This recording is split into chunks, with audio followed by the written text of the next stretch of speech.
શ્રી કૃષ્ણ કનૈયા લાલ કી જય. તો શ્રીમદ ભાગવતજીનું એ મહાત્મ્ય બતાવ્યું. ભાગવતજીનું શ્રવણ કરી જીવના હૃદયમાં ભક્તિનો આવિર્ભાવ થાય છે. અને ભાગવતજીની કથાનો મૂળ હેતુ શ્રી મહાપ્રભુજી આજ્ઞા કરે છે કે એક માત્ર એ છે કે પ્રભુની અહૈતુકી ભક્તિની પ્રાપ્તિ કરવી. મહાત્મ્યનો બીજો પ્રસંગ બતાવ્યો, પણ એની પહેલા એક વાત કહું કે મનોરથી પરિવારે આટલી છૂટ આપી છે. એમનો મનોરથ છે કે અહીંયા બેસેલો કોઈ પણ વૈષ્ણવ મહાપ્રસાદ લીધા વગર નહીં જાય. તો પછી આમ વચ્ચે વચ્ચે ઊભા થઈને જવાની, આમ ઘરે ચૂલો પેટાવાની તો આમ ઝંઝટ છે જ નહીં કોઈને. ખાસ વૈષ્ણવને એક સૂચના, 9:30 વાગ્યાની 9:15 9:30 વચ્ચે કથાનો પ્રારંભ થાય. એક સત્રમાં એટલે 4 કલાક તો ઓછામાં ઓછી કથા ચાલે. 1:15 વાગે પૂરી થાય. વચ્ચેથી કોઈને ઊભા થઈને જવું હોય ને તો મહેરબાની કરીને પાછળ છેલ્લે પોતાનું સ્થાન લઈ લેશો. આગળ આવીને બેસો ને વચ્ચે ઊભા થઈને જાઓ તો બીજા બધાને વિક્ષેપ થાય. અને કથા શ્રવણમાં આપણા કારણે કોઈ શ્રોતાને જો વિક્ષેપ પડે, વક્તાને શ્રોતા પ્રભુની કથામાં લીન થાય અને આપણે ઊભા થઈએ, વચ્ચે આટા મારીએ, ઘડી ઘડી મોબાઈલ વાગે, વાતો કરીએ, અને આપણા કારણે જો કોઈને વિક્ષેપ થાય તો એ સૌથી મોટો અપરાધ બતાવ્યો છે. એનાથી મોટો કોઈ અપરાધ નથી. તો એનાથી આપણે ચોક્કસ સાવધાન રહીએ. એટલો વિવેક ચોક્કસ રાખો કે અહીંયા બેઠા પછી આમ કારણ વગર ઊભા ના થવું કે વચ્ચે કોઈ આટા ના મારવા. બોલીએ શ્રી વલ્લભાધીશ કી જય. તો કહે છે કે ઘણા બધા અપરાધ એવા છે કે જેના નિવારણના ઉપાય એના પ્રાયશ્ચિત શાસ્ત્રમાં બતાવ્યા છે. પણ જીવના કેટલાક દોષો અને અપરાધ એવા છે કે જેના પ્રાયશ્ચિતનો કોઈ વિધાન શાસ્ત્રમાં નથી. એવા જીવના દોષો પણ એકવાર શ્રીમદ ભાગવતજીની કથાનું શ્રવણ કરીને દૂર થાય છે. સૂર્ય કે છે, હું તમને એક ઇતિહાસની વાત કહીશ. અત્ર તે કીર્તયિષ્યામ ઇતિહાસં પુરાતનં યસ્ય શ્રવણમાત્રેણ પાપહાનિ પ્રજાયતે. કે છે ઇતિહાસ એટલો પાવન છે કે જે પણ એનું શ્રવણ કરે એના દોષો બધા નિર્મૂળ થઈ જાય. અને જે આ પ્રસંગનું શ્રવણ કરે એના પિતૃઓને પણ તૃપ્તિ થાય છે.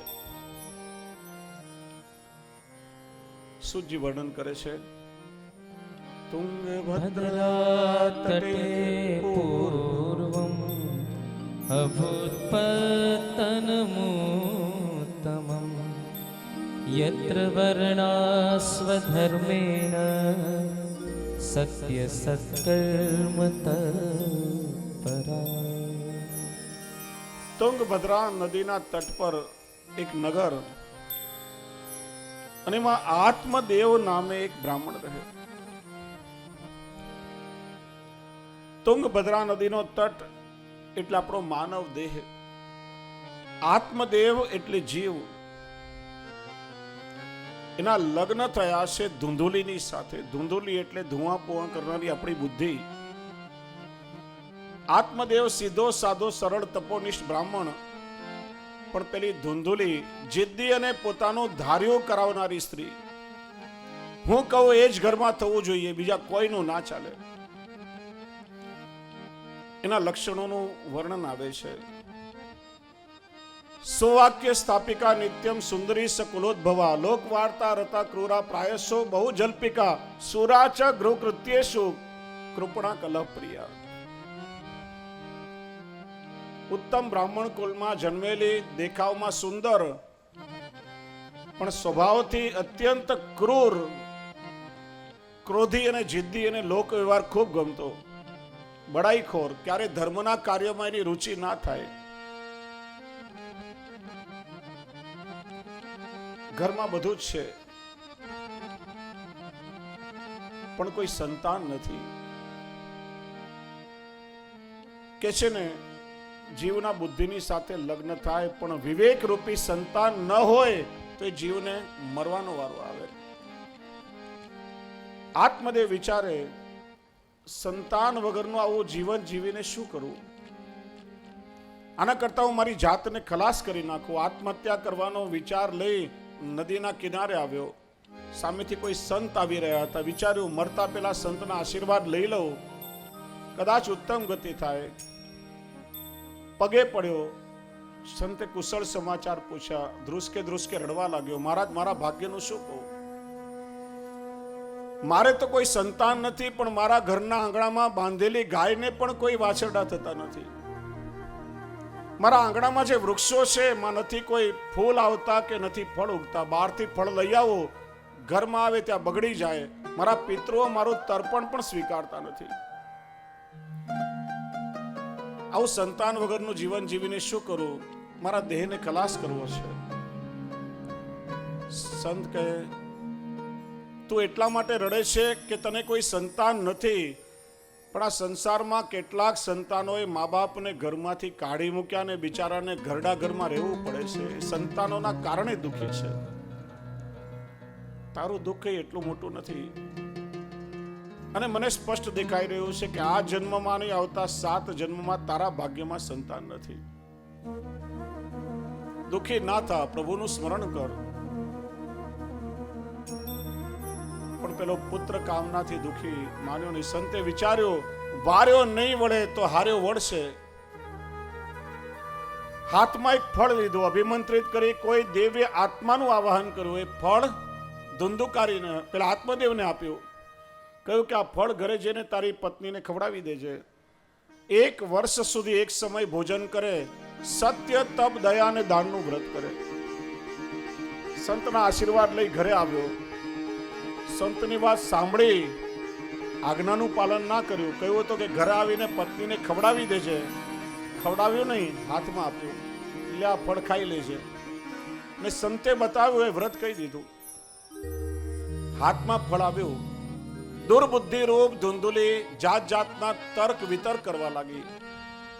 આ ફળ ખાઈશ, ગર્ભવતી થઈશ, મારું શરીર બેડોળ બની જશે, મારે પ્રસવની પીડા ભોગવવી પડશે. જાત જાતમાં વિચાર કરવા લાગી. ત્યાં જ એની બહેન આવી. કે છે ને દુર્બુદ્ધિને આવા સલાહકાર પણ મળી જતા હોય કે બેન કેમ દુખી છે. પોતાની વાત કહી કે તારું દુખે છે કે તને કોઈ સંતાન નથી, તારી પાસે રૂપિયા પુષ્કળ છે. મારે પહેલાથી 3-4 બાળકો છે, મારી પાસે સંપત્તિ નથી, અને હમણાં જ હું ગર્ભવતી થઈશું. એક કામ કર, તું ગર્ભવતી હોવાનો ડોળ કરી પિયરે ચાલી જા. મને બાળક થશે, હું તને આપી દઈશ, અને બદલામાં તું મને રૂપિયા આપજે. આપણા બંનેનું કામ થઈ જશે. કે આ ફળનું શું કરું? આંગણામાં બાંધેલી ગાયને ખવડાવી દે, ફળની પણ પરીક્ષા થઈ જશે. ફળ ગાયને ખવડાવી, ગર્ભવતી હોવાનો ડોળ કરી ધુંધુલી પિયરે ચાલી ગઈ. 9 મહિના પછી ને બેને પુત્રને જન્મ આપ્યો. પિયરમાં આવીને બેનને આપ્યો. અહીંયા સાસરામાં સમાચાર મોકલાવ્યા કે દીકરાનો જન્મ થયો છે. આત્મદેવને બિચારાને ક્યાં ખબર કે હંમેશની જેમ એની બુદ્ધિરૂપ પત્ની આજે પણ એને છલી રહી છે. રાજી થયો, આખું ગામ જમાડ્યું, મીઠાઈઓ વાટી. પત્ની અને પુત્રને લઈને ગામમાં આવ્યા. લોકોએ સામૈયા કર્યા.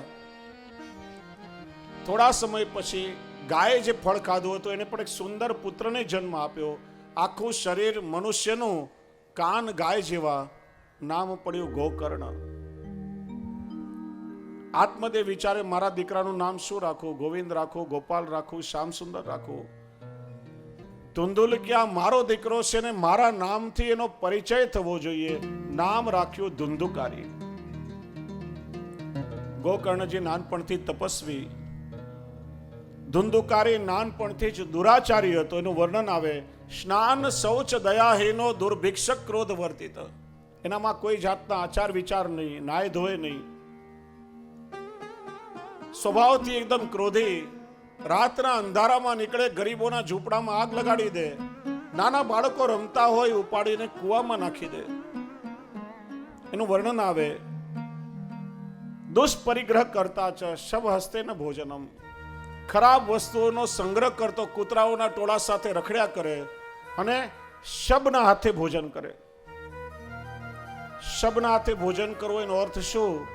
શ્રી મહાપ્રભુજી સમજાવે છે, જે દિવસે આપણા હાથે ઠાકોરજીની સેવા ન થાય જે દિવસે આપણા હાથથી કોઈનું સારું ન થાય, આપણા હાથથી કોઈ સદકાર્ય ન થાય, એ દિવસે ભોજન કરીએ તો સમજવાનું કે આજે આપણે શબના હાથે ભોજન કર્યું છે, આજે આપણે જીવ્યા જ નથી. એના માટે શબ્દ છે મહાખલ હતો. આપણે ત્યાં ખલ શબ્દ બહુ પ્રચલિત છે. આ ખલ શબ્દ ક્યાંથી આવ્યો?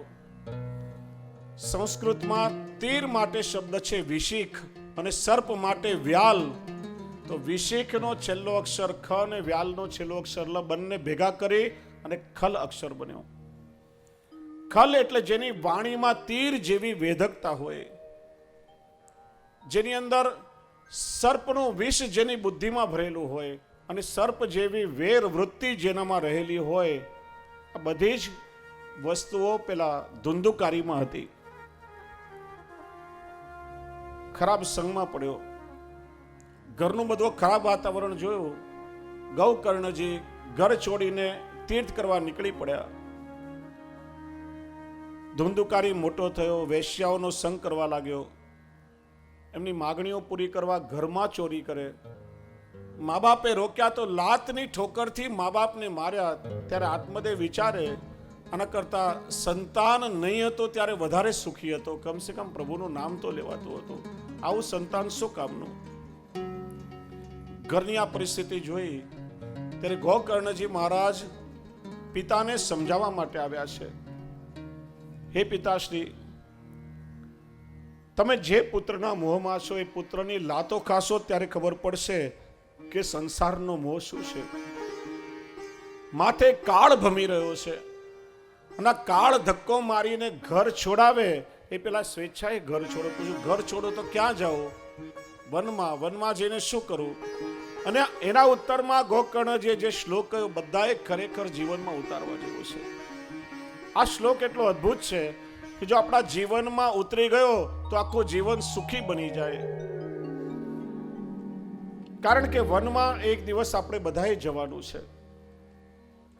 જીવનનો ઉત્તરાર્ધ જ્યારે શરૂ થાય 50 પછી 51, 52 અને વન પ્રવેશ આવે ત્યારે જીવે શું કરવું એનો ઉપદેશ ગોકર્ણજી આપે છે કે પિતાશ્રી, મારું કયો માનશો તો જીવતર તમારું ઉજળું થશે, નહીં તો જીવન જીવા જેવું નહીં રહે. ધર્મં ભજસ્વ સતતમ ત્યજ લોક ધર્મા સેવસ્વ સાધુ પુરુષા જહિ કામ તૃષ્ણા અન્યસ્ય દોષ ગુણ ચિંતનમાં સુમુક્ત્વા સેવા કથા રસમહો નિતરામ પિબત્વમ સેવા કથા રસમહો નિતરામ પિબત્વમ.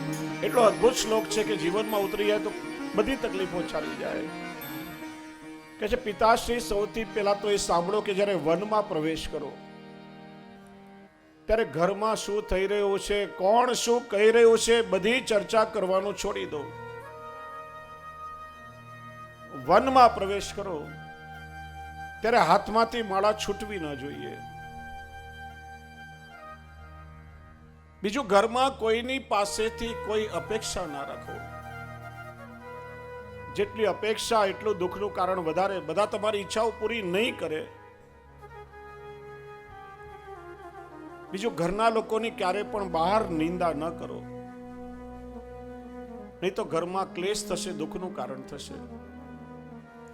3-4 છોકરાઓ હોય, એક દીકરા સાથે મા બાપ રહેતા હોય, પછી આમ ગામમાં કે કરે, આમ બીજા દીકરાને વહુ તો બિચારા બહુ સારા છે, એકલા રે, પણ વચલા દીકરા સાથે રહું છું, એ વહુ તો એમ આખો દિવસ કકળાટ કરે, આમ શાંતિ ના લેવાય. જે તમને બિચારા સાચવે છે, તમારી સેવા કરે, એની નિંદા બહાર કરીને શું ફાયદો?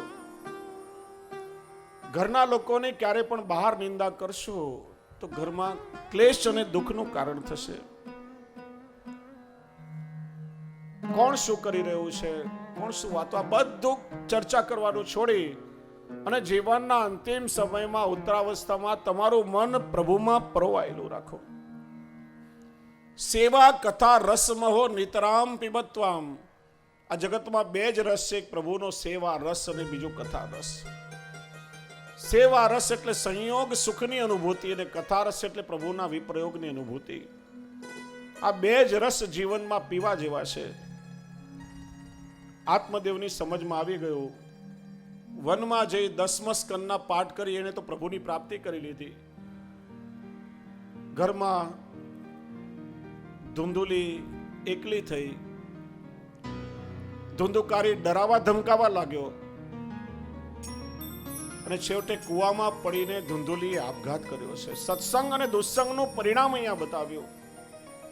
આત્મદેવને ગોકર્ણજીનો સત્સંગ મળ્યો તો પ્રભુની પ્રાપ્તિ કરી, અને ધુંધુલીને ધુંધુકારીનો દુસ્સંગ મળ્યો તો દુસ્સંગના કારણે કુવામાં પડીને આપઘાત કરવો પડ્યો.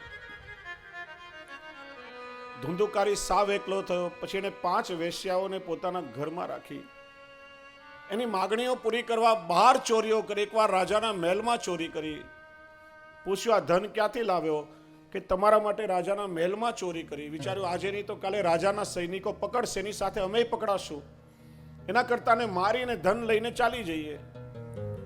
5 પકડીને ગળામાં ટૂંપો દેવાનો પ્રયત્ન કર્યો. પ્રાણ નીકળે નહીં, તડપવા લાગ્યો. બળબડતા અંગારા મોઢામાં ઠૂસ્યા. તડપતા તડપતા પ્રાણ નીકળ્યા. અડધી બળેલી લાશ જમીનમાં દાટી ધન લઈને વારાંગનાઓ ચાલી ગઈ. ભયંકર રીતે મૃત્યુ પામેલો એની દુર્ગતિ થઈ, પ્રેત યોનિમાં પડ્યો. ગોકર્ણજીએ જ્યારે સાંભળ્યું ભાઈનું મૃત્યુ થયું, એની પાછળ ગંગા સ્નાન, શ્રાદ્ધ, ગયા શ્રાદ્ધ, ક્રિયાકર્મ બધું કરી પોતાના ઘરે આવ્યા. જ્યાં રાતના સુવા જાય જાત જાતના અવાજ સંભળાવા લાગ્યા. ક્યારેક અગ્નિના ભડકા બળે, ક્યારેક કોઈ પક્ષીની આકૃતિ દેખાય, ક્યારેક કોઈ પશુ બની જાય. વિચાર્યું નક્કી દુર્ગતિ પામેલો કોઈ આત્મા લાગે છે. જલ લઈ અભિમંત્રિત કરીને છાટ્યું. વાણી આવી. પૂછ્યું તું કોણ છે? ભાઈ હું બીજું કોઈ નહીં, તમારો જ નાનો ભાઈ ધુંધુકારી છું. તારી પાછળ તો મેં ગયા શ્રાદ્ધ કર્યું હતું, તારી આ દશા કેમ? કે ભાઈ મારા કર્મો એટલા ખરાબ છે કે મારી પાછળ એક નહીં 100 ગયા શ્રાદ્ધ કરશો તો પણ મને મુક્તિ નહીં મળે. કઈક ઉપાય કરો, આ યોનિમાં હું બહુ પીડાઈ રહ્યો છું. વિચાર્યું આવતીકાલે સૂર્યનારાયણને પૂછીશ. સૂર્યના ભક્ત હતા, મિત્રતા થઈ હતી. અર્ઘ્ય આપતી વખતે સૂર્યનારાયણને પૂછ્યું કે 100 ગયા શ્રાદ્ધથી પણ જેને મુક્તિ ન મળે એને મુક્તિ કઈ રીતે મળે? તો કે કોઈ પણ સાધનથી જેને મુક્તિ ન મળે અને એકવાર શ્રીમદ ભાગવતજીની કથાનું શ્રવણ કરીને મુક્તિ મળી જાય. કથાનું આયોજન થયું. ગોકર્ણજી કથા સાંભળવા બેઠા. ગામના લોકો કથા સાંભળવા આવ્યા. પ્રેત યોનિમાં હતો. વાયુ રૂપમાં કઈ બેસવાનું સ્થાન ન મળ્યું. એ કથાના મંડપમાં 7 ગાંઠો વાળું એક વાંસ હતું. વાંસમાં પ્રવેશ કરી ગયો. જેમ જેમ કથા થતી ગઈ એક એક દિવસે એક એક ગાંઠો ફૂટતી ગઈ. 7મા દિવસે 7 ગાંઠો ફૂટી સ્વર્ગમાંથી વિમાન આવ્યું અને ઉત્તમ દેહ ધારણ કરી અને ઉત્તમ લોકમાં ગયો. કથા શ્રવણનું ફળ બતાવ્યું. ભેદ્યતે હૃદય ગ્રંથિ છિદ્યંતે સર્વ સંશયા ક્ષીયંતે ચાસ્ય કર્માણી સપ્તાહ શ્રવણે કૃતે. 7 ગાંઠો વાળો વાંસ. વાંસ એ માનવીની વાસનાનું પ્રતીક છે. 7 પ્રકારની માનવીની આસક્તિ છે. ઘરમાં આસક્તિ, દેહમાં આસક્તિ, રૂપમાં આસક્તિ, પરિવારમાં આસક્તિ, ધનમાં આસક્તિ, વ્યવસાયમાં આસક્તિ અને કામમાં આસક્તિ. આ કથાનું શ્રવણ કરી 7 પ્રકારની વાસનાઓ એટલે આસક્તિઓ દૂર થાય છે. જીવ બધી વાસનાઓથી રહિત થાય અને છેલ્લે ઉત્તમ ગતિ થાય. કે છે કથા સાંભળવા તો ગામના ઘણા લોકો આવ્યા હતા, પણ ઉત્તમ ગતિ ખાલી ધુંધુકારીને થઈ. શ્રી મહાપ્રભુજી કહે છે એનું કારણ શ્રવણસ્ય વિભેદેન ફલ ભેદો અત્ર સંસ્થિત. સાંભળવા તો બધા આવતા હોય, ઘણા લોકો આવતા હોય, પણ દરેક સાંભળનારાઓના હેતુઓ જુદા જુદા હોય. કોઈ ખાલી સમય પસાર કરવા માટે આવે. ઘણી સાસુઓ વિચારે કે આ બાળકો આખી બપોર ટીવી ચલાવે છે, ઘરમાં કકળાટ કરે, નિરાત લેવા દેતા ને એમ કથામાં 3-4 કલાક શાંતિ મળશે, પંખા ચાલતા હશે, એસી હોલ હશે, નિરાતે ઊંઘી જવાશે. ઘણા લોકો વિચારે કે યજમાન પરિવારની પત્રિકા આવી છે, વ્યવહારમાં જવું પડશે, વ્યવહાર નહીં સાચવીએ તો નહીં ચાલે. જે જેવો હેતુ લઈને આવે એવા ફળની એને પ્રાપ્તિ થાય છે. કે છે પછી ફરીવાર કથાનું આયોજન થયું, ગામના બધા લોકો શુદ્ધ હેતુથી સાંભળવા આવ્યા અને બધાને ઉત્તમ લોકમાં પ્રાપ્તિ થઈ. એટલા માટે 7 દિવસ બધું લૌકિક ભૂલી અને કેવલ શુદ્ધ હૃદયથી જ્યારે આપણે પાત્ર બનીને કથાનું શ્રવણ કરીએ ને તો આ 7 દિવસ આપણા જીવનમાં ઉદ્ધાર માટે પર્યાપ્ત છે. પ્રભુની કૃપાથી આપણું આત્મકલ્યાણ થઈ જાય. કેવલ લૌકિક હેતુ માટે નહીં પણ પ્રભુની ભક્તિની કામનાથી આ કથાનું શ્રવણ કરો ત્યારે આપણી એ પાત્રતા નિર્મિત થાય છે. એ શ્રીમદ ભાગવતજીનું મહાત્મ્ય બતાવ્યું. તો મહાત્મ્યનું દર્શન આપણે કર્યું, એને વંદન કરી ઘડિયાળના કાંટા આગળ વધી રહ્યા છે. પ્રથમ સ્કંદનું આપણે દર્શન કરી, અધિકાર લીલા. શ્રીજી બાવાનું જમણું ચરણારવિંદ, 19 અધ્યાય 3 પ્રકરણ, હીનાધિકાર, મધ્યમાધિકાર અને ઉત્તમાધિકાર. પ્રથમ સ્કંદ અધિકાર લીલા. અધિકાર શબ્દના 2 અર્થ થયા. અધિકાર એટલે આપણો હક અને અધિકાર એટલે આપણી પાત્રતા. અહીંયા હકના અર્થમાં નહીં પણ પ્રથમ સ્કંદ એ આપણી પાત્રતાને નિર્મિત કરે છે, આપણી પાત્રતા બનાવે છે. વૈષ્ણવ ફરિયાદ કરે, અમે આટલી કથાઓ સાંભળીએ છીએ, આટલો સત્સંગ કરીએ, કેટલું વાંચન કરીએ, પણ આ સાંભળેલું વાંચેલું કંઈ યાદ રહેતું નથી, બધું ભૂલી જવાય છે. પૂછવું પડે ત્યારે સિરિયલોમાં કે સિનેમામાં કંઈ જોયું ભૂલાય છે ખરા? બધું જ વિગતવાર યાદ રહેતું હોય. હવે શું થવાનું છે પણ લોકો પહેલાથી કહી દેતા હોય. આ કથા કેમ ભૂલી જવાય? એમના માટે એક દ્રષ્ટાંત કે એક પનિયારી ઘડો લઈ જળાશયમાં આવી, પાણીમાં ઘડો ડૂબાડ્યો, આખો છલકાઈ ગયો, પણ જ્યાં માથા પર લઈને ઘરે આવી આખો ઘડો ખાલી થઈ ગયો, કેમ કે એમાં નાના નાના ઘણા બધા છિદ્રો હતા. વારંવાર આપણે હૃદયરૂપી પાત્ર ભરવાનો પ્રયત્ન તો કરીએ છીએ, પણ એમાં રહેલા નાના નાના છિદ્રો એને બંધ કરવાનો પ્રયત્ન નથી કરતા. દોષ આપણી પાત્રતાનો છે ને વાંક આપણે સત્સંગનો કાઢીએ છીએ. એટલા માટે જ કહ્યું ને, શુદ્ધ હૃદય લઈને આ સત્સંગમાં આવો તો 7 દિવસ જીવનમાં પર્યાપ્ત છે. પણ જો જુદા જુદા હેતુઓ લઈને અહીંયા આવો, ઘરમાં ઊંઘ ના આવતી હોય ને અહીંયા બેસીને ખાલી આમ ઝોલા ખાતા હોય ને ઊંઘ કાઢતા હોય તો પછી એને એવું જ ફળ મળે. સાથે મળીને બધાએ આ ગીત ગાવાનું છે એટલે આપણી બધાની ઊંઘ ઉડી જાય અને પાછા આપણે જાગૃત બની જઈએ. દરેક વૈષ્ણવ સાથે મળી તાળી વગાડીને ગાશે.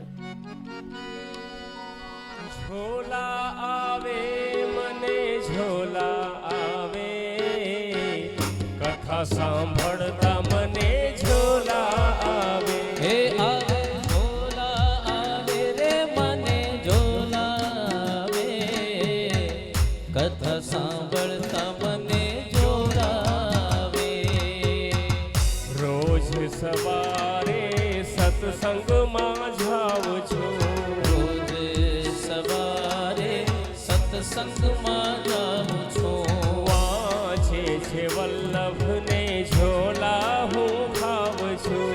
વાંચે છે વલ્લભને ઝોલા હું ખાઉં છું.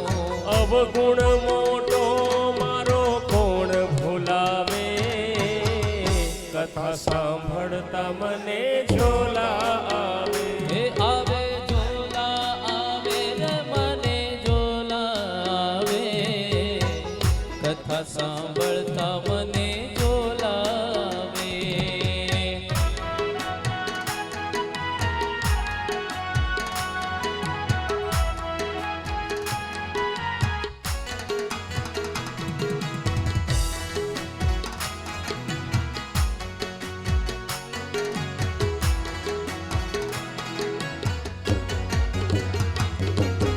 ઝોલા આવે ને જરા ઊંઘ પણ આવે, ઝોલા આવે રે જરા ઊંઘ પણ આવે.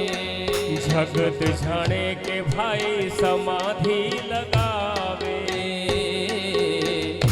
જગત જાણે કે ભાઈ સમાધિ લગાવે. આ કથા સાંભળતા સાંભળતા આંખો લાગી ગઈ હોય ને, ઊંઘ આવી જાય. બાજુવાળો વિચાર, આહા જુઓ તો ખરા ભાઈને કેવી સમાધિ લાગી છે, આમ તન્મય બની ગયા. પછી ખબર પડે કે આ તો ઊંઘે છે, આમ ધીરેથી કોણી લગાવે. ઝોલા આવે ને જરા ઊંઘ પણ એ આવે, ઝોલા આવે ને જરા ઊંઘ પણ આવે. જગત જાણે કે ભાઈ સમાધિ લગાવે. એ જગત જાણે કે ભાઈ સમાધિ લગાવે.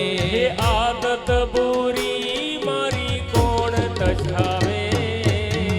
કથા સાંભળતા મને ઝોલા આવે રે એ આવે ઝોલા આવે રે મને ઝોલા આવે. કથા સાંભળતા મને ઝોલા આવે. તાળી પાડીને સૌ પ્રભુ ગુણ ગાય છે. તાળી પાડીને સૌ પ્રભુ ગુણ ગાય છે. એ બેટાણે મારી ઊંઘ ઉડી જાય છે. એ બેટાણે મારી ઊંઘ ઉડી જાય છે. હે બોલવા જાઉં ત્યાં મોબાઈલ સતાવે. હે! કથા સાંભળતા મને ઝોલા આવે રે રે આવે ઝોલા આવે રે મને ઝોલા આવે. કથા સાંભળતા મને ઝોલા આવે.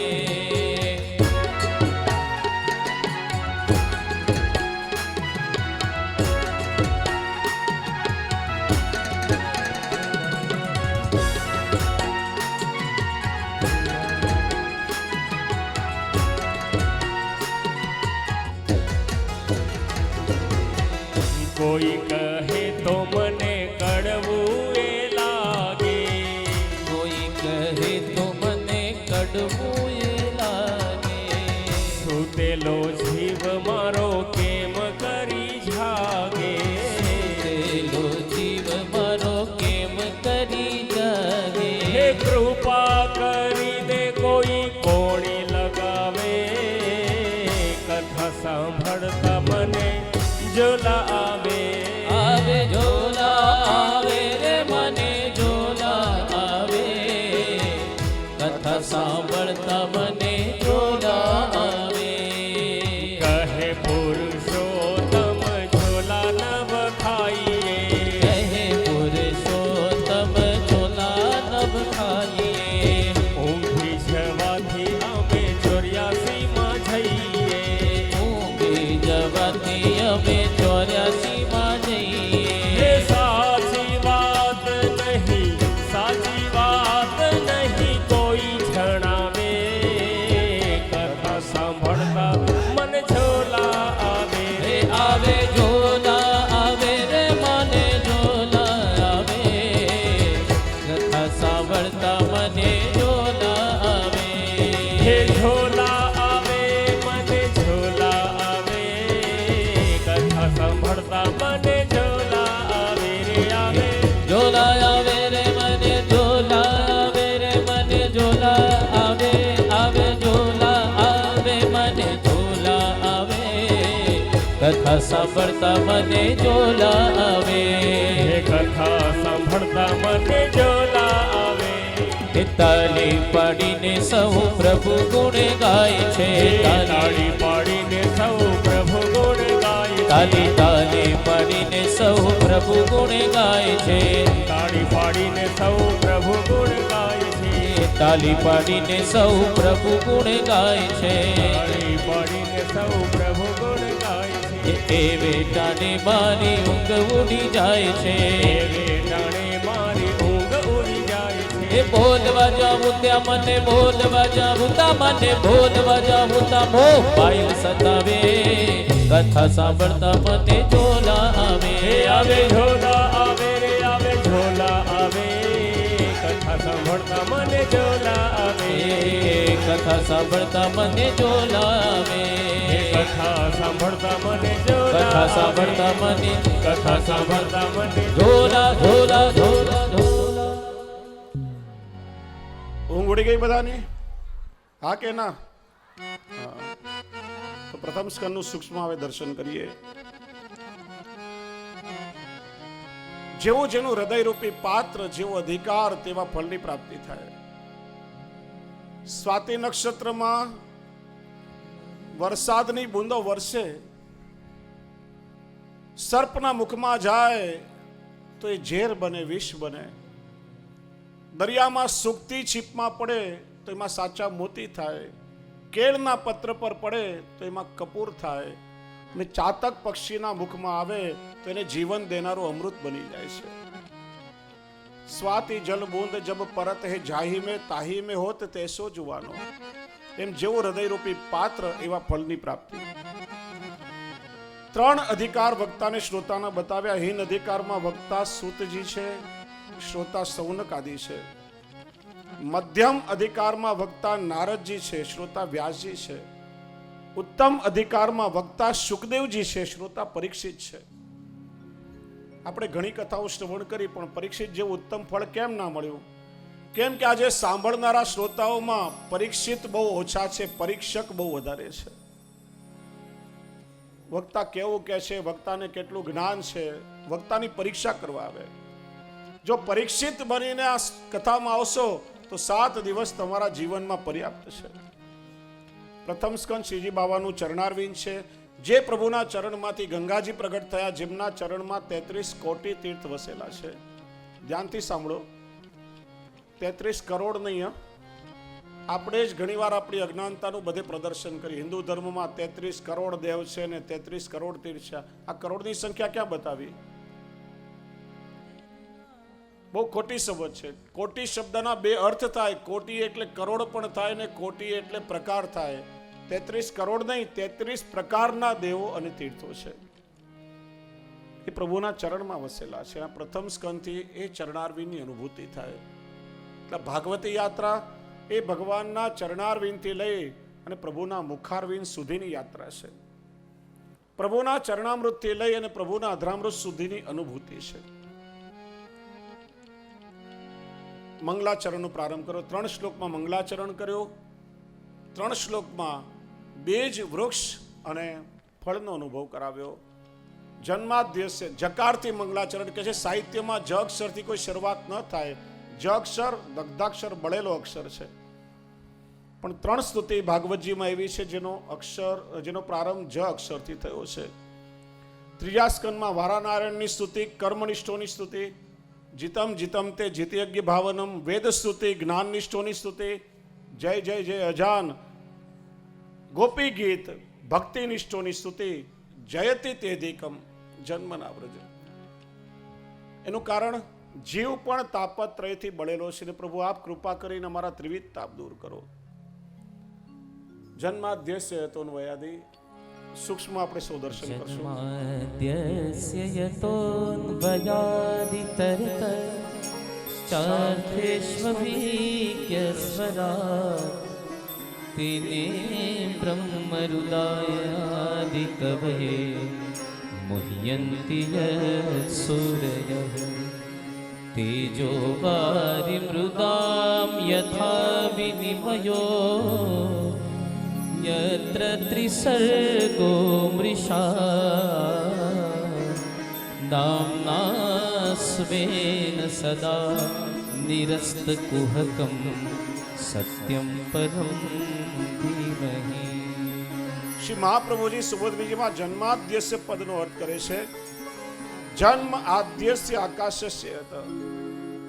ભગવાને જ્યારે સૃષ્ટિનું સર્જન કર્યું ત્યારે સૌથી પહેલા આકાશ, આકાશ એટલે સ્કાય નહીં, આકાશ એટલે સ્પેસ, અવકાશ, અવકાશનું સર્જન થયું. અન્વય આદિ તર દ્વારા બ્રહ્મ અને જગતનો સંબંધ બતાવ્યો. ભગવાન જગતનું સર્જન કેવી રીતે કરે તો કે જેવી રીતે કુંભાર માટીનો ઘડો બનાવે અથવા માટી જેમ ઘડારૂપ થાય. જ્યારે કુંભાર ઘડો બનાવે ત્યારે માટી ઘડાનું નિમિત્ત કારણ કહેવાય અને માટી ઘડારૂપ થાય ત્યારે ઉપાદાન કારણ કહેવાય. એમ કે છે ભગવાન આ જગતનું નિમિત્ત કારણ છે ને ભગવાન ઉપાદાન કારણ છે. માટી પણ સ્વયં ભગવાન, કુંભાર પણ ભગવાન અને ઘડો પણ ભગવાન. પોતાનામાંથી ભગવાને આ સૃષ્ટિનું સર્જન કર્યું. ભગવાને શા માટે સર્જન કર્યું? અર્થે શું? સૃષ્ટિમાં રહેલા લોકો ધર્મ અર્થ કામ મોક્ષ ચારે પુરુષાર્થો સિદ્ધ કરી શકે એટલા માટે. ભગવાન કેવા છે તો કે અભિજ્ઞ એટલે લૌકિક ધર્મોથી વિલિપ્ત. ભગવાન જ્યારે અવતાર લે ત્યારે લૌકિક ધર્મો ભગવાનમાં દેખાય, પણ એ લૌકિક ધર્મો ખરેખર ભગવાનમાં હોતા નથી. ક્યારેક ભગવાન પોતાની પત્નીને માટે વિલાપ પણ કરતા હોય, ક્યારેક નાના બાળકની જેમ ભગવાન રડવા લાગે, ક્યારેક ભગવાન માટી પણ ખાય. આમ લૌકિક ધર્મો ભગવાન બતાવે, પણ ખરેખર લૌકિક ધર્મો ભગવાનમાં હોતા નથી. ભગવાન કેવા છે? કહ્યું સ્વરાટ સ્વયં પ્રકાશિત. ભગવાન જો એની મેળે સમજાઈ જતા હોય, સ્વયં પ્રકાશિત હોય, તો આ કથા સત્સંગ વેદ શાસ્ત્રની જરૂર શું?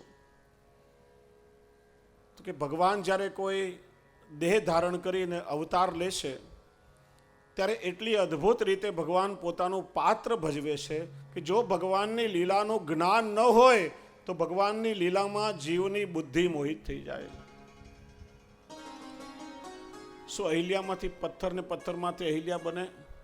શું 7 વર્ષનું નાનું બાળક ગોવર્ધન પર્વત ઉપાડી શકે? ભગવાનની લીલામાં પણ શંકા થવા લાગે. અને પ્રભુની લીલા સમજાવવા માટે આ વેદ શાસ્ત્ર ને સત્સંગ છે. તેને બ્રહ્મહૃદાય આદિ કવે મુહ્યંતી યત સૂર્ય. ભગવાને સૌથી પહેલા વેદનું સૃષ્ટિની ઉત્પત્તિ રૂપી જ્ઞાન આદિ કવિ એટલે બ્રહ્માજીના હૃદયમાં સ્થાપિત કર્યું. તેજો વારી મૃદામ યથા વિનિમય યત્ર ત્રિસર્ગો મૃષા ધામના સ્વેન સદા નિરસ્ત કુહકમ સત્યમ પરમ ધીમહિ. પ્રભુનું જ્ઞાન પણ એવું છે. લૌકિક ધર્મોની પ્રતીતિ થાય, પણ એ લૌકિક ધર્મો ભગવાનમાં નથી. સત્યમ પરમ ધીમહિ, એવા સત્ય સ્વરૂપ પ્રભુને હું વંદન કરું છું. તો કહે છે 3 શ્લોકમાં મંગલાચરણ કર્યું અને કહે છે કે હું શ્રીમદ ભાગવત જીવનભર પર્યંત બધાએ શ્રીમદ ભાગવતનું પોતાના આત્મકલ્યાણ માટે શ્રવણ કરવું જોઈએ. 3જા અધ્યાયમાં ભગવાનના 24 અવતારોનું વર્ણન કર્યું.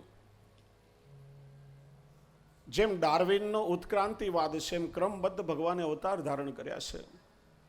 સૌથી પહેલા કેવા જીવો આવ્યા તો કે જલચર સૃષ્ટિ થઈ. પાણીના જીવો તો સૌથી પહેલા ભગવાને મત્સ્યાવતાર ધારણ કર્યો છે. પછી એવા જીવો આવ્યા કે જલ પર રહી શકે અને સ્થળ ઉપર પણ રહી શકે, તો ભગવાને કૂર્માવતાર ધારણ કર્યો છે. કે અવતાર એટલે શું? ભગવાન અવતાર કેમ ધારણ કરે? કે જ્યારે જ્યારે ભગવાન પોતાનું નિજ ધામ છોડી અને ભક્તોની વચ્ચે પ્રગટ થાય ત્યારે ભગવાનનો અવતાર કહેવાય. જ્યારે જ્યારે ભક્ત ભગવાન વગર ન રહી શકે અને જ્યારે ભગવાન ભક્તનો તાપ સહન ન કરી શકે ત્યારે ત્યારે ભગવાન અવતાર ધારણ કરે છે.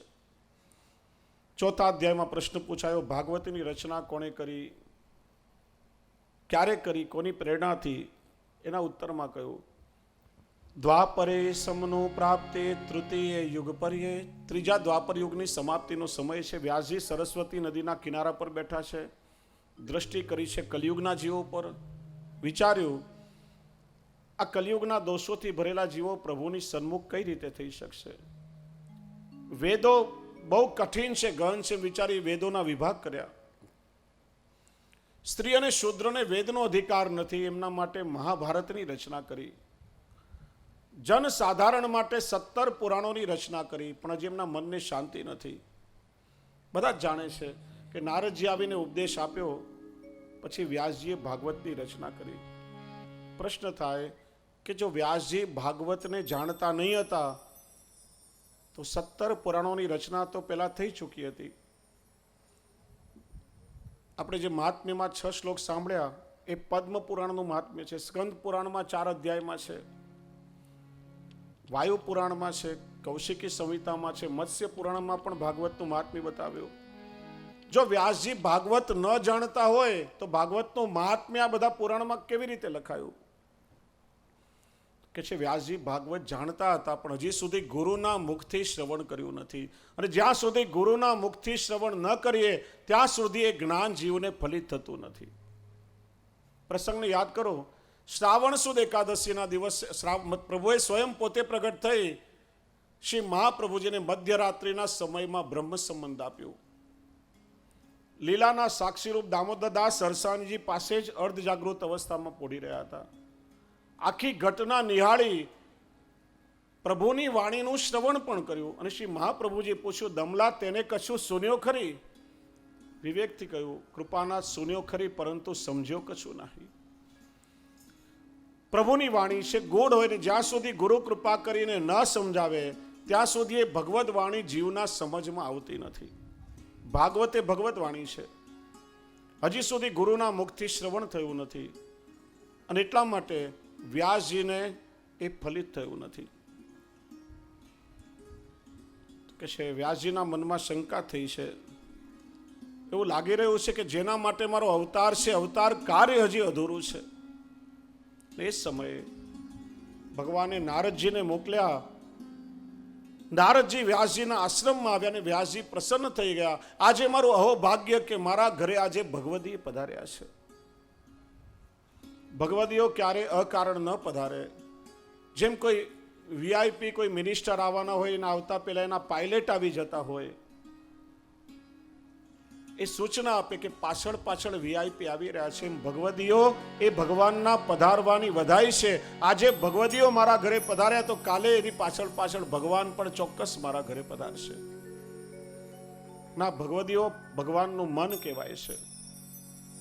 કૃષ્ણદાસ મેઘનના મનમાં પ્રશ્ન થયો કે પ્રભુ, અમે આપને દરરોજ જુદી જુદી ભાવથી સામગ્રીઓ ગાવીએ, આપ કેવી અરોગે અમને ખબર કઈ રીતે પડે? અને પ્રભુને તો આપણાથી પૂછાતું જ નથી ને. ઠાકોરજી આજ્ઞા કરી કે જ્યારે મારા ભોગ સરે અને અનાયાસે કોઈ વૈષ્ણવ તમારા ઘરે આવીને મહાપ્રસાદ લે ત્યારે સમજવાનું કે આજે હું બહુ પ્રસન્નતાથી અરોગ્યો છું. નવા ભગવદીઓ એ ભગવદ રૂપ માનવામાં આવે છે.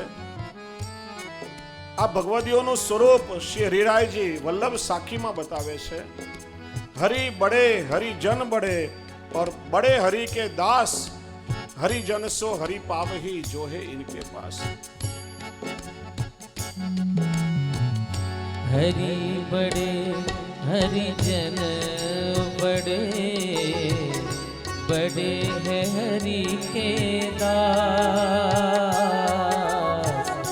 हरि बड़े हरिजन बड़े बड़े है हरि के दास. हरिजन सो हरि पावही, हरिजन सो हरि पावही जो है इनके पास. श्री वल्लभ जो है इनके पास. હરિજન સો હરિ પાવહી જો હે ઇનકે પાસ. જેની દુકાનમાં જે માલ હોય આપી શકે. તમે કરિયાણાની દુકાનમાં જાઓ અને કોસ્મેટિક માંગો તો ના મળે. હાર્ડવેરની દુકાનમાં જઈને કપડાં માંગો તો ના મળે. જે માલ હોય આપે. એમાં ભગવદીઓએ પોતાની હૃદયની તિજોરીમાં પ્રભુને સાચવી રાખ્યા છે. ભગવાન રીજે તો આખા જગતનો વૈભવ આપે, પણ આવા ભગવદીઓ જો પ્રસન્ન થાય તો આપણને ભગવાન આપી દેશે. હરિજન સો હરિ પાવહી જો હે ઇનકે પાસ. અને આગળ આજ્ઞા કરે છે, હરિજન આવે બારણે હસી હસી નામો શીશ. उनके मन की वे जाने, उनके मन की वे जाने. मेरे मन जगदीश श्री वल्लभ, मेरे मन जगदीश. હરિજન આવે બારણે. કોઈ ભગવદીઓ દ્વાર પર આવે, હસી હસી નાવું શેષ, ભાવથી એને વંદન કરું. એના મનનું એ જાણે, વૈષ્ણવનું સામર્થ્ય વૈષ્ણવ જાણે. પણ મુખથી શબ્દ નીકળ્યો કે આ વૈષ્ણવ, તો આપણા મનમાં તો એના પ્રત્યે ભગવદ ભાવ હોવો જોઈએ. વાકે મન કી વે જાને પણ મેરે મન જગદીશ.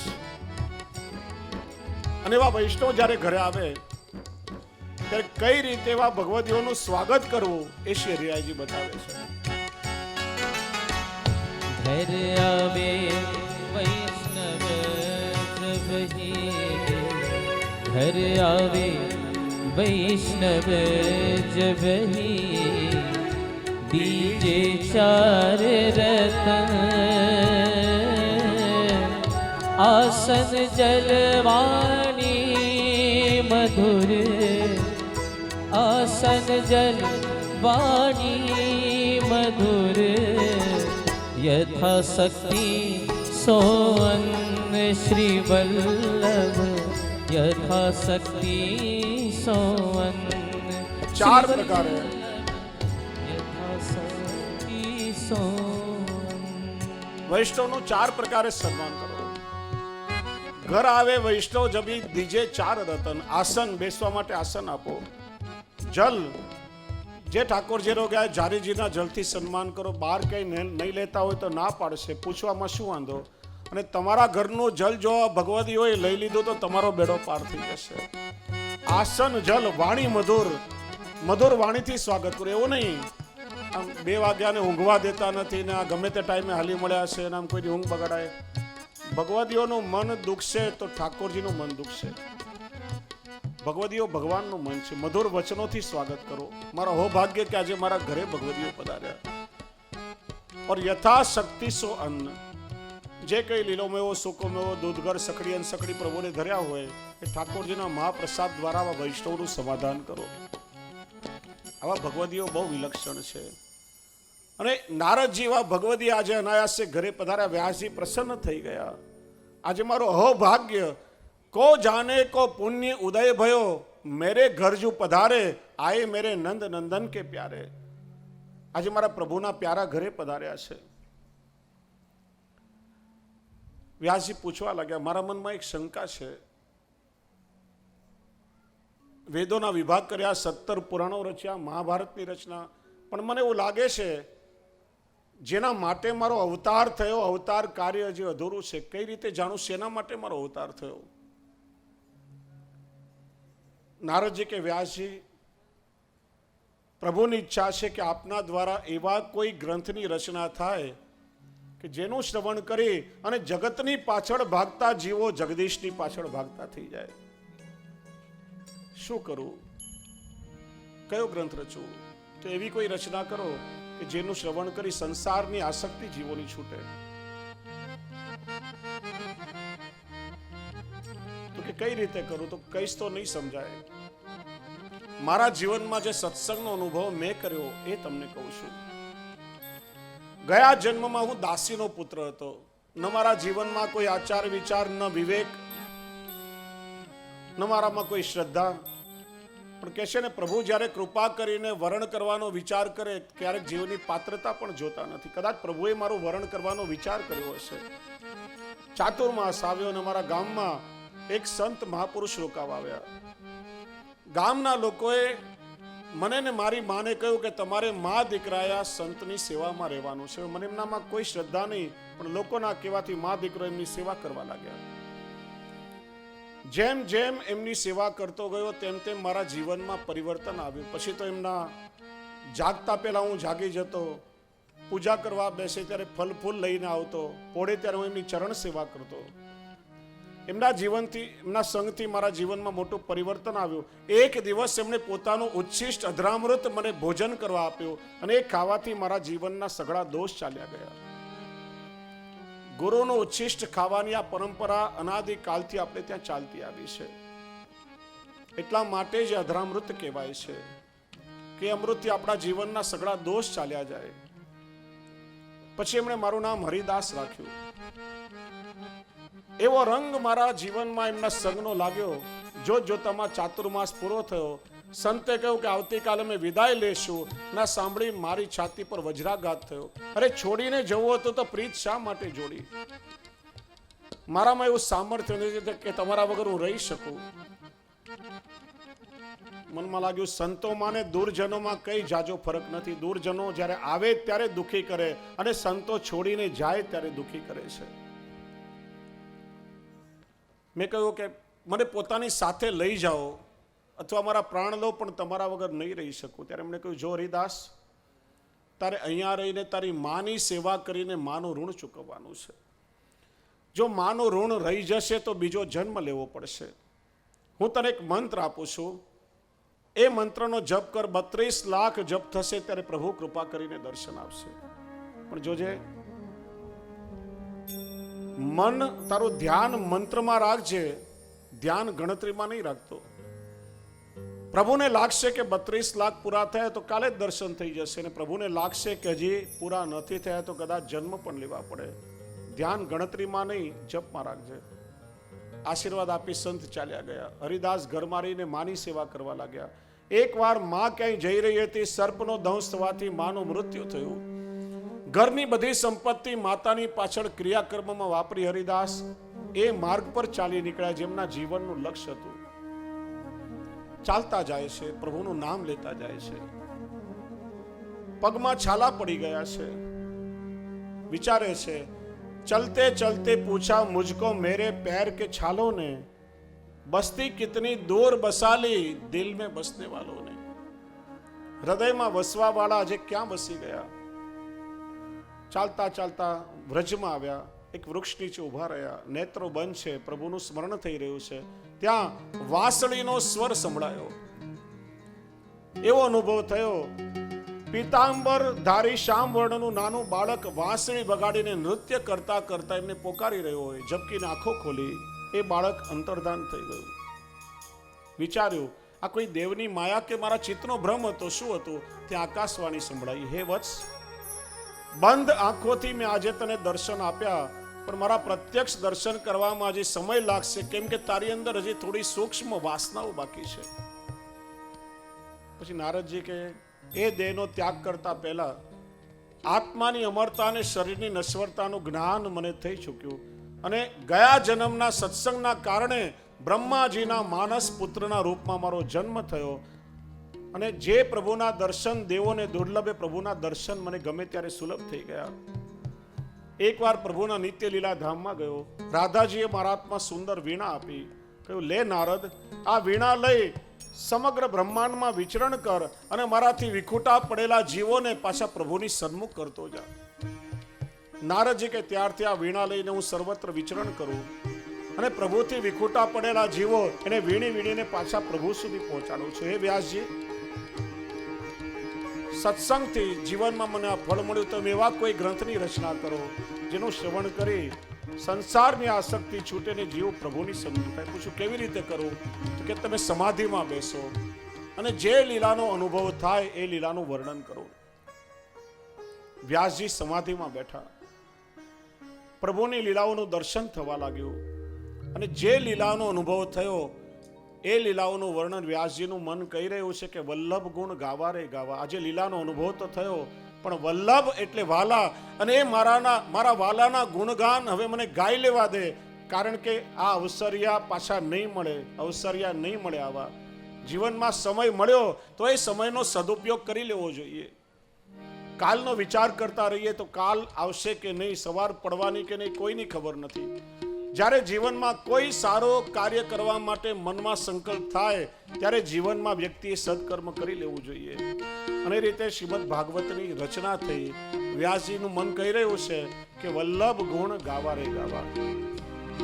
ઉભા થઈને બધાને રાસ લેવાની છૂટ છે, એની સાથે જ પછી હવે કથાનો વિરામ પણ થશે.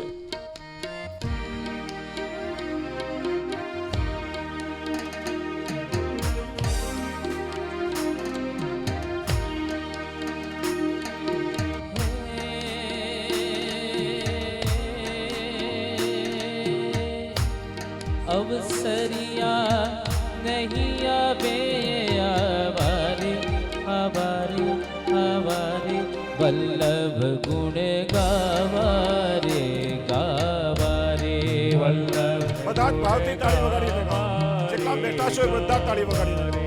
વલ્લભ ગુણ ગાવારે ગાવારે વલ્લભ ગુણ ગાવારે ગાવારે.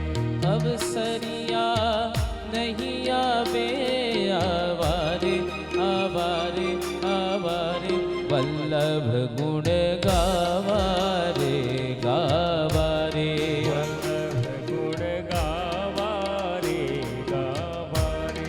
મોંઘેરા અવસર નહીં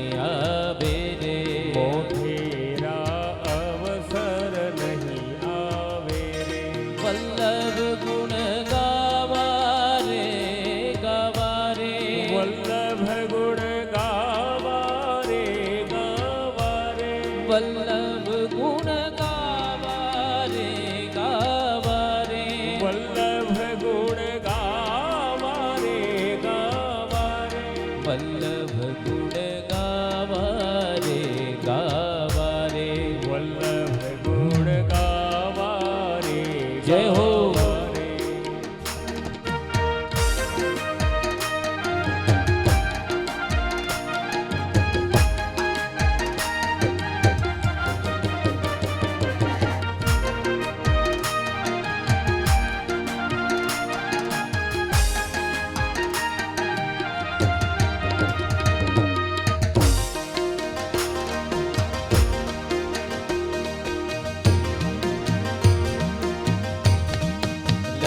ચોરાશી માં પડશો રે લખ 84 માં પડશો રે ફરી ફરી અવતાર ક્યારે ધરશો રે ફરી ફરી અવતાર ક્યારે ધરશો રે કે સેવા સ્મરણ ક્યારે કરશો કરશો રે કરશો રે વલ્લભ ગુણ ગાવા રે ગાવા રે વલ્લભ ગુણ ગાવા રે ગાવા રે વલ્લભ ગુણ ગાવા રે ગાવા રે વલ્લભ ગુણ ગાવા રે ગાવા રે વલ્લભ ગુણ ગાવા રે ગાવા રે વલ્લભ ગુણ ગાવા રે ગાવા રે વલ્લભ ગુણ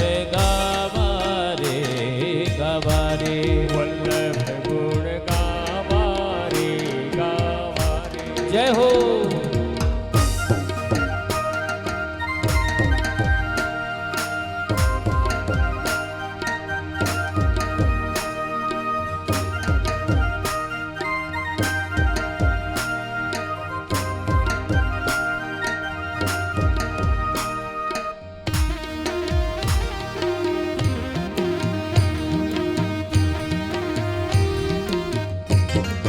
ચિતડામાં ચેતીને ચાલો રે ચિત્રામાં ચેતીને ચાલો રે નગુણા થઈને શું માલો રે ગુણા થઈને શું માલો રે પ્રભુજી વિના ઠાઠ બધો ઠાલો રે ઠાલો રે ઠાલો રે વલ્લભ ગુણ ગાવા રે ગાવા રે વલ્લભ ગુણ ગાવા રે ગાવા રે વલ્લભ ગુણ ગાવા રે ગાવા રે વલ્લભ ગુણ ગાવા રે ગાવા રે જય હો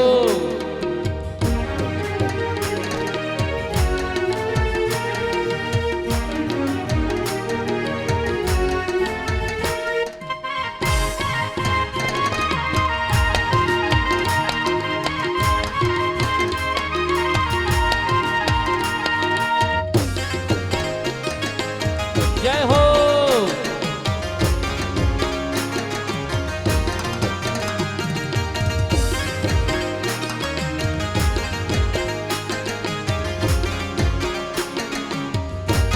કે જીવને બાળપણ સુરે શેરે હે જીવને બાળપણ સૂરે શેરે અમીરસ આંબલિયો આંગણીએ અમીરસ આંબલિયો આંગણીએ જેની સાથ હરિજન હોય તે ચાકે તે ચાકે તે ચાકે વલ્લભ ગુણ ગાવા રે ગાવા રે વલ્લભ ગુણ ગાવા રે ગાવા રે વલ્લભ ગુણ ગાવા રે ગાવા રે વલ્લભ ગુણ ગાવા રે ગાવા રે વલ્લભ ગુણ ગાવા રે ગાવા રે વલ્લભ ગુણ ગાવા રે ગાવા રે વલ્લભ ગુણ ગાવા રે ગાવા